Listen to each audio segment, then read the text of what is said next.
Kesepian, sebuah kata yang sering kita benci, tapi diam-diam selalu datang mengetuk pintu hidup kita.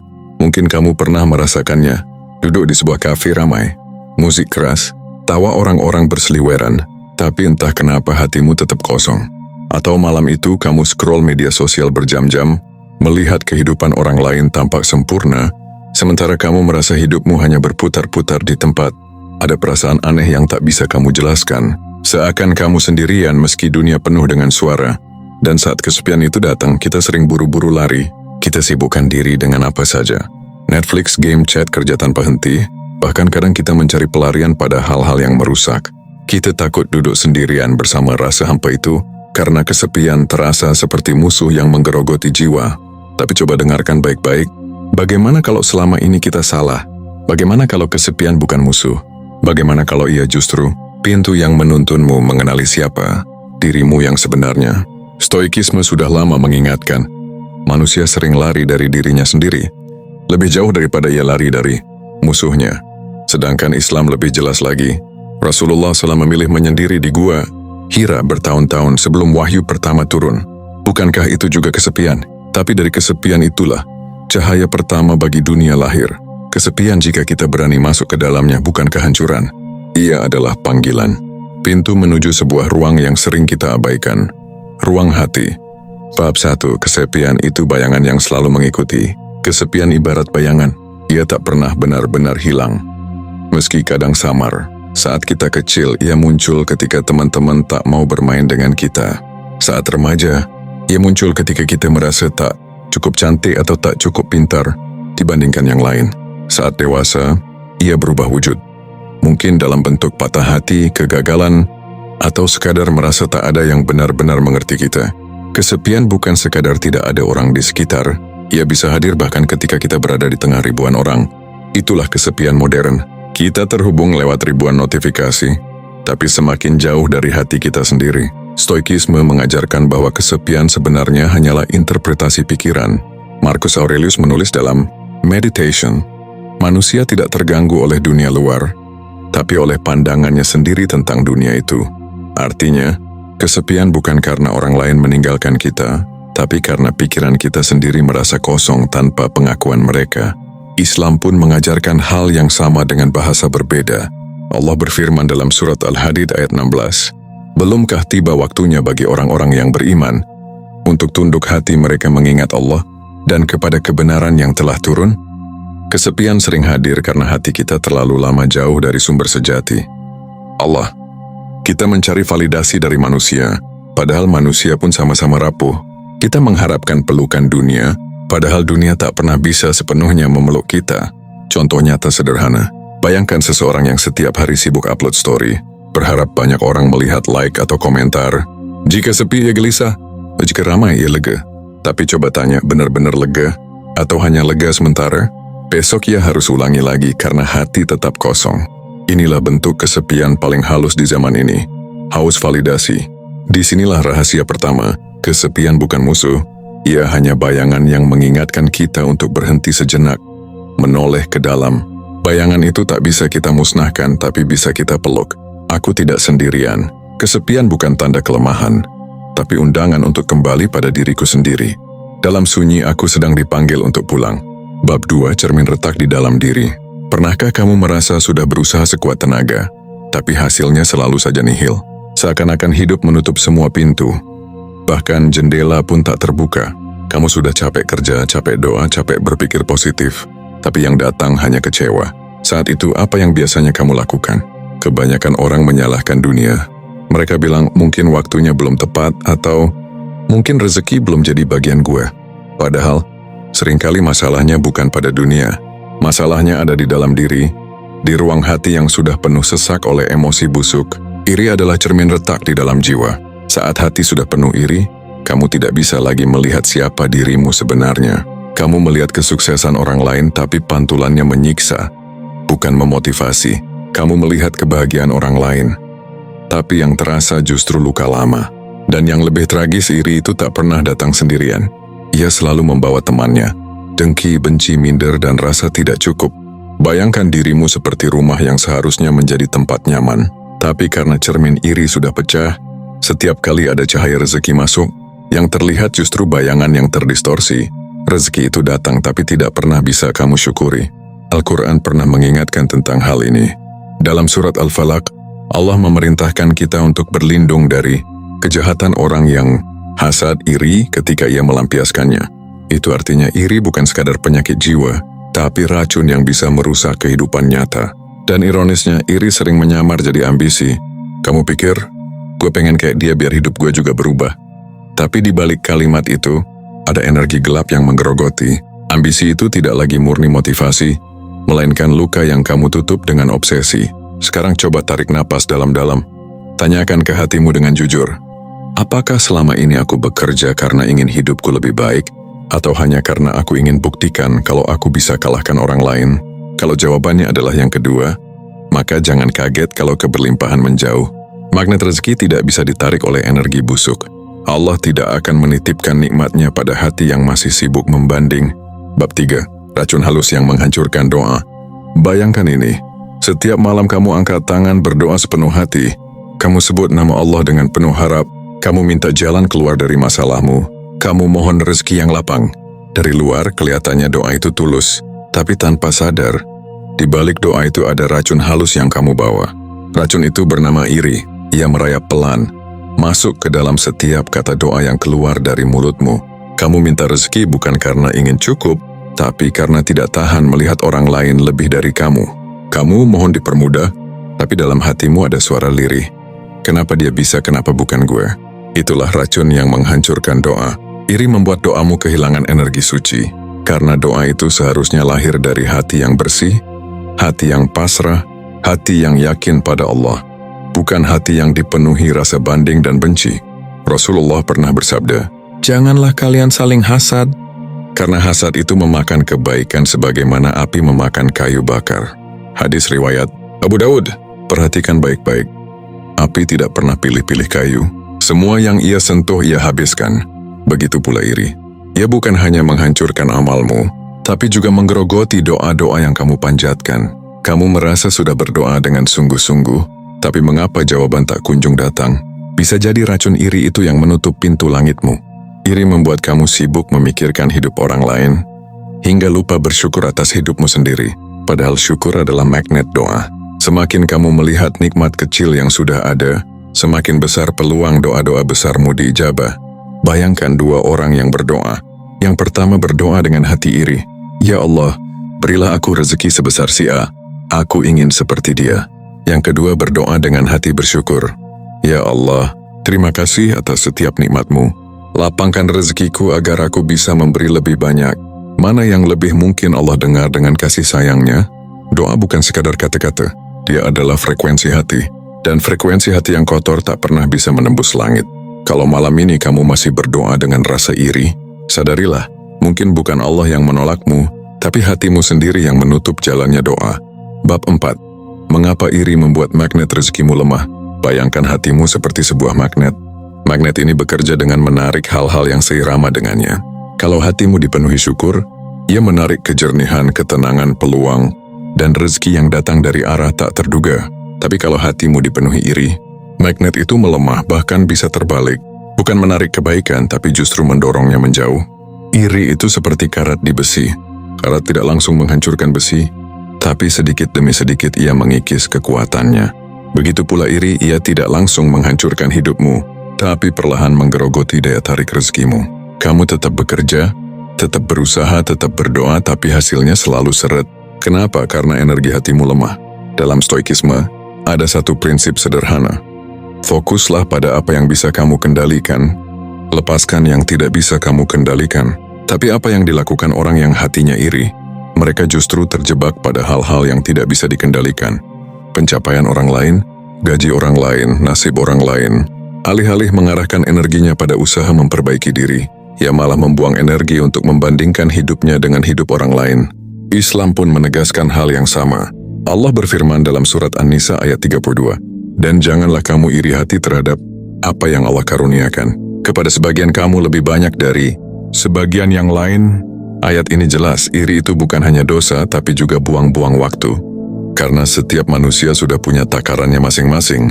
Perhatikan kehidupan nyata. Ada orang yang rajin menabung. Sedikit demi sedikit hidupnya jadi stabil. Ada orang yang sibuk membandingkan, kenapa gaji gue kecil, padahal kerjaan gue lebih capek dari dia. Tapi karena sibuk membandingkan, ia lupa menabung, lupa belajar, lupa fokus. Pada akhirnya siapa yang lebih jauh melangkah? Yang sibuk iri? Atau yang sibuk memperbaiki diri? Iri juga membuat hati kita lupa pada nikmat yang sudah ada. Coba kamu renungkan. Berapa banyak doa yang dulu kamu panjatkan, dan kini sudah terjawab? Kamu dulu pernah minta pekerjaan, sekarang punya. Kamu dulu pernah minta kesehatan, sekarang bisa bernapas dengan tenang. Tapi apa yang kamu lakukan? Kamu tetap merasa kurang, karena hatimu sibuk melihat apa yang ada di tangan orang lain. Itulah sebabnya magnet rezekimu lemah, karena syukur adalah listrik yang menghidupkan magnet itu, sementara iri adalah kabel yang memutus alirannya. Maka, kalau hari ini kamu merasa sudah berusaha tapi hasilnya tetap seret, coba berhenti sebentar. Tanyakan pada dirimu, apakah hatiku penuh syukur atau penuh iri? Karena kadang, bukan kerja kerasmu yang kurang, tapi hatimu yang kotor oleh racun halus itu. Bab 5. Cara mengubah iri menjadi bahan bakar syukur. Kalau kita jujur, rasa iri itu pasti pernah hadir dalam hati kita. Bahkan pada hal-hal kecil sekalipun. Kita melihat teman berhasil membeli rumah, sedangkan kita masih bergelut dengan cicilan kontrakan. Kita melihat seseorang dipuji karena karyanya, sedangkan usaha kita tak pernah mendapat perhatian. Hati kita berbisik, kenapa bukan aku? Tapi dengarkan baik-baik. Iri bukan sesuatu yang harus kamu lawan dengan kebencian. Justru ia harus dipeluk dengan kesadaran. Karena rasa iri sebenarnya adalah cermin. Ia sedang memberitahu kamu apa yang paling kamu rindukan dalam hidupmu. Dalam stoikisme, Epictetus berkata, bukan peristiwa yang menyakiti kita, tapi penilaian kita tentang peristiwa itu. Begitu juga dengan iri. Yang menyakiti bukan pencapaian orang lain, melainkan tafsir kita terhadap pencapaian itu. Kita menganggap pencapaian orang lain adalah bukti kegagalan kita. Padahal sebenarnya, pencapaian itu bisa menjadi bahan bakar untuk menyalakan semangat kita. Islam juga menuntun dengan cara yang sama. Rasulullah bersabda, tidak boleh iri kecuali pada dua hal. Kepada orang yang diberi, Allah Al-Quran lalu ia membacanya sepanjang malam dan siang, dan kepada orang yang diberi harta, lalu ia infakkan di jalan Allah. Hadis riwayat Bukhari dan Muslim. Hadis ini menegaskan, iri hanya boleh diarahkan pada kebaikan. Artinya, kalau kamu melihat orang lebih sukses, ubahlah iri itu menjadi doa. Ya Allah, jadikan aku sekuat dia dalam bekerja, setekun dia dalam belajar, sesabar dia dalam berproses. Dan bukannya, kenapa bukan aku ya Allah? Lalu bagaimana cara konkret mengubah iri jadi syukur? 1. Sadari rasa iri tanpa menyalahkan diri sendiri. Jangan langsung panik ketika merasa iri. Katakan dalam hati, ya Allah, aku sedang iri, tapi aku ingin menjadikan rasa ini jalan untuk lebih dekat kepadamu. 2. Gunakan iri sebagai kompas hidup. Tanyakan pada dirimu, apa yang sebenarnya aku rindukan dari orang itu? Kalau kamu iri pada teman yang sukses dalam bisnis, mungkin hatimu sedang merindukan kemandirian finansial. Kalau kamu iri pada orang yang dihormati, mungkin hatimu sedang merindukan kehormatan dari ilmu dan akhlak. 3. Alihkan energi iri menjadi aksi nyata. Daripada menghabiskan energi dengan menggerutu, gunakan energi itu untuk bergerak, belajar, bekerja, mencoba, memperbaiki langkah. Biarkan pencapaian orang lain jadi motivasi, bukan racun. 4. Latih mata untuk melihat nikmat sendiri. Setiap kali iri muncul, berhenti sejenak. Ambil kertas, tuliskan 3 nikmat yang sudah Allah beri hari itu. Misalnya bisa makan dengan kenyang, bisa tertawa dengan keluarga, bisa bernapas dengan lega. Perlahan-lahan, hatimu akan belajar bahwa hidupmu juga penuh anugerah. 5. Ubah iri menjadi doa tulus. Kalau melihat orang lain lebih baik, doakan dia. Ya Allah, berkahi rezekinya, panjangkan keberhasilannya, jadikan ia jalan kebaikan bagi orang lain. Doa ini, anehnya justru membuka pintu doa yang sama untukmu, karena malaikat akan menjawab, dan untukmu juga seperti itu. Iri itu ibarat api. Kalau tidak dikendalikan, ia membakar. Tapi kalau diarahkan, ia bisa menjadi cahaya yang menerangi jalan. Yang menentukan bukan apinya, tapi bagaimana kita menggunakannya. Dan ingat, syukur adalah kunci. Semakin kamu bersyukur, semakin magnet rezekimu menyala. Bab 6. Diam adalah jawaban. Bagaimana kesunyian menyembuhkan hati. Ada momen dalam hidup ketika kata-kata terasa sia-sia. Kita bisa menjelaskan panjang lebar tapi tetap disalahpahami. Kita bisa membela diri dengan bukti tapi tetap dianggap salah. Kita bisa berteriak, tapi justru semakin dianggap lemah. Pada titik itu, diam bukan lagi kelemahan. Diam adalah jawaban. Stoikisme mengajarkan, jika sesuatu tidak bermanfaat, jangan ucapkan. Jika sesuatu tidak membawa kebaikan, jangan lakukan. Di balik kalimat ini ada makna besar. Tidak semua yang kita pikirkan perlu diucapkan. Tidak semua yang kita rasakan harus ditunjukkan. Kadang justru dengan diam kita menjaga martabat kita sendiri. Dalam Islam, Rasulullah bersabda, barang siapa beriman kepada Allah dan hari akhir, hendaklah ia berkata yang baik atau diam. Hadis riwayat Bukhari dan Muslim. Diam di sini bukan sekadar menutup mulut, tapi juga menenangkan hati. Diam dari keluh kesah, diam dari ghibah, diam dari membandingkan diri. Diam bukan berarti kalah, tapi memilih pertempuran yang benar. Pertempuran di dalam jiwa. Coba ingat kembali, berapa banyak luka dalam hidupmu yang muncul hanya karena kata-kata. Sebuah ucapan bisa merobek hati lebih dalam daripada pedang. Tapi sebaliknya, berapa banyak luka yang akhirnya sembuh karena kamu memilih diam, menahan diri, dan menyerahkan jawabannya kepada Allah? Kesunyian itu menakutkan bagi sebagian orang. Mereka tidak betah sendirian. Mereka merasa hampa ketika tidak ada yang bisa diajak bicara.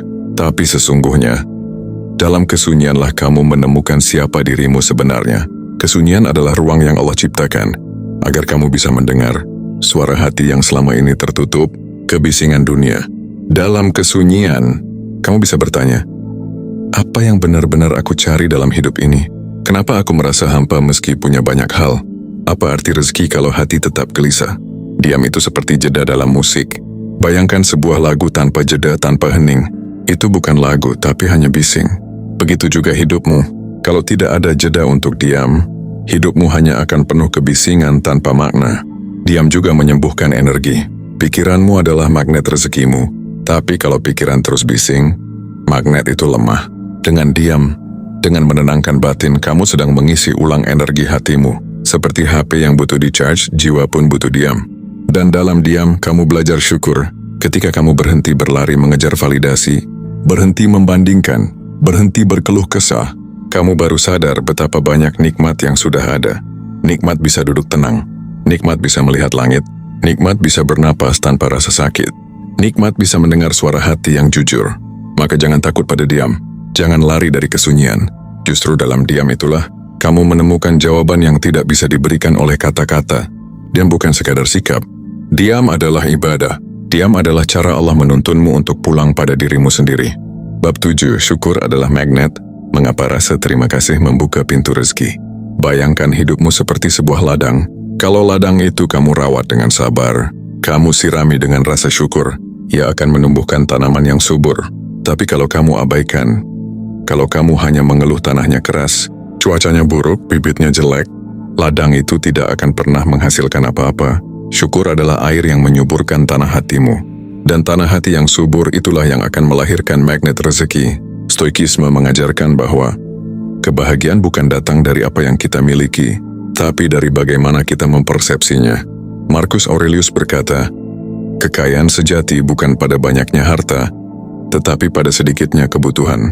Artinya, ketika kamu mensyukuri hal kecil, kamu sebenarnya sedang membuka pintu kebahagiaan yang besar. Islam menegaskan hal yang sama. Allah berfirman dalam surat Ibrahim ayat 7, jika kamu bersyukur niscaya, aku akan menambah nikmat kepadamu. Tetapi jika kamu kufur nikmatku, sesungguhnya azabku sangat pedih. Ayat ini bukan hanya janji, tapi juga hukum energi kehidupan. Syukur itu magnet. Semakin kamu bersyukur, semakin banyak hal baik yang tertarik ke dalam hidupmu. Coba renungkan, berapa kali dalam sehari kamu lebih banyak mengeluh dibanding bersyukur? Ketika macet kamu mengeluh, ketika gaji terlambat kamu mengeluh, ketika temanmu lebih sukses kamu mengeluh, tapi ketika kamu sehat jarang bersyukur, ketika kamu masih bisa makan jarang bersyukur, ketika masih punya tempat berteduh, jarang bersyukur. Padahal rezeki itu bukan hanya uang, rezeki itu bisa berupa hati yang tenang, keluarga yang mendukung, sahabat yang tulus, tubuh yang sehat, bahkan doa yang terjawab tanpa kamu sadari. Syukur mengubah cara pandangmu. Yang tadinya kamu lihat hidup ini penuh kekurangan, berubah jadi ladang nikmat. Yang tadinya kamu merasa hidupmu selalu gagal, berubah jadi kesadaran bahwa Allah sudah menjawab begitu banyak doa. Lalu bagaimana melatih syukur agar benar-benar jadi magnet? 1. Mulai dari hal paling kecil. Setiap pagi sebutkan 3 hal yang bisa kamu syukuri. Bisa sesederhana, masih bisa membuka mata, masih bisa bernapas, masih bisa mendengar suara alam. 2. Tulis jurnal syukur. Jangan biarkan syukur hanya lewat di pikiran, tuliskan. Dengan menulis, kamu sedang menanamnya lebih dalam di hati. 3. Syukuri kesulitan. Ini bagian yang sulit, tapi disinilah letak rahasia besar. Katakan pada dirimu, "Ya Allah, aku tidak mengerti ujian ini sekarang, tapi aku yakin Engkau menyimpan makna yang indah di baliknya." 4. Bagi nikmatmu. Bersyukur itu bukan hanya kata-kata, tapi juga tindakan. Bagilah sedikit dari rezekimu kepada orang lain. Sungguh memberi itu justru membuat magnet rezekimu semakin kuat. Ingat, syukur bukan sekadar ucapan Alhamdulillah. Syukur adalah sikap batin. Syukur adalah energi yang membuat Allah menambah nikmatnya. Dan ketika syukur sudah jadi kebiasaan, kamu tidak lagi sibuk mengejar rezeki. Rezekilah yang akan datang mengejarmu. Jadi diam itu jawaban, dan syukur itu magnet. Dia membuatmu mendengar suara hatimu, syukur membuat hatimu bercahaya. Dan ketika hatimu bercahaya, semesta pun ikut menyinari jalanmu. Kalau kamu sudah sampai di sini, mungkin hatimu sedang bergetar. Mungkin ada bagian dari cerita ini yang menusuk, yang terasa seolah ditulis untukmu. Jangan buru-buru menutup hati dari getaran itu, karena bisa jadi inilah cara Allah sedang bicara denganmu. Kamu lelah berteriak, lalu menemukan ketenangan dalam diam. Kamu sibuk membandingkan, lalu sadar betapa kuatnya syukur sebagai magnet kehidupan. Dan sekarang mungkin kamu mulai mengerti. Ternyata jawaban itu tidak pernah jauh, hanya tertutup oleh kebisingan pikiran kita sendiri. Diam itu jawaban, syukur itu magnet. 2 hal sederhana, tapi kalau kamu rawat setiap hari, hidupmu akan berubah. Bukan berarti tidak ada ujian, bukan berarti semua akan mudah, tapi kamu akan menemukan pondasi yang kokoh di dalam hati, pondasi yang tidak mudah diguncang badai. Bayangkan kalau setiap orang belajar diam sebelum menilai, dan belajar bersyukur sebelum mengeluh. Dunia ini akan jauh lebih ringan untuk dijalani. Hubungan akan lebih damai, hati akan lebih lapang, rezeki akan lebih mengalir. Dan disinilah nafas baru hadir. Bukan untuk memberi jawaban instan, tapi untuk menemanimu belajar bernapas lebih dalam. Menemani setiap luka, setiap tanya, setiap keresahan, agar kamu tidak merasa sendirian di jalan ini. Kalau kamu merasakan manfaat dari narasi ini, izinkan aku mengajakmu untuk jadi bagian dari perjalanan nafas baru. Tekan tombol subscribe, bukan hanya karena kamu ingin menambah satu kanal di berandamu, tapi karena kamu ingin terus berjalan bersama dalam perjalanan jiwa ini. Setiap kata, setiap narasi dibuat untuk menemanimu. Dan mungkin, dengan menekan tombol kecil itu, kamu sedang membuat keputusan besar untuk memberi ruang bagi hatimu bertumbuh, untuk memberi kesempatan pada jiwamu menemukan cahaya. Ingat, kamu tidak sendirian. Kamu hanya sedang diajak diam sejenak, agar bisa mendengar bisikan lembut dari dalam dirimu. Kamu hanya sedang diajak bersyukur, agar magnet rezeki dan keberlimpahanmu kembali menyala. Terima kasih sudah mendengarkan sampai akhir. Mari kita bertemu lagi di perjalanan berikutnya, dengan napas yang lebih tenang, hati yang lebih lapang, dan jiwa yang lebih kuat. Selamat datang di Nafas Baru.